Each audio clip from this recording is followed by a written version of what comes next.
పిలిచిన కోడికత్తి కేసులో ఎన్ఐఏ కోర్టులో హాజరు కామని చెప్పి నేనైతే రిక్వెస్ట్ చేస్తా ఉన్నాను. ఓకే, హాజరు అవుతారు, ఎందుకంటే ఆయన తప్పు చేయలేదు అనే నమ్మకం వారికి ఉంది కాబట్టి ఖచ్చితంగా హాజరు అవుతారని ఆశిద్దాం మనం. ఏమండి శేఖర్ రెడ్డి గారు, అవుతారు కదా? ఈ మూడు కేసుల్లో వారికి తెలిస్తే ఈ మూడు కేసుల్లో వాళ్ళు దోషులు తెచ్చి వైఎస్ఆర్ కాంగ్రెస్ పార్టీ దోషి అని తేల్చగలిగితే నేను మిస్సం తీసేస్తా, నేను అరమిస్సం తీసేస్తా. గతంలో అరగుండు కొట్టించుకుంటా కేంద్ర పరిధిలో ఉంది. సిబిఐ తోపుదుర్తి ప్రకాష్ రెడ్డిని కూడా తీసుకురా, ఆయన మోడీ గారికి తేల్చండి.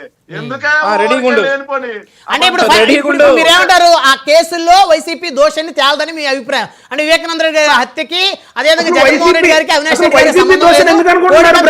గారికి సంబంధం లేదు. ఒక్క నిమిషం, అసలు వైసీపీ దోషాన్ని ఎందుకు అనుకుంటున్నారు? దోషులు పట్టుకోవాలన్నారు, వైసీపీలో కాదు.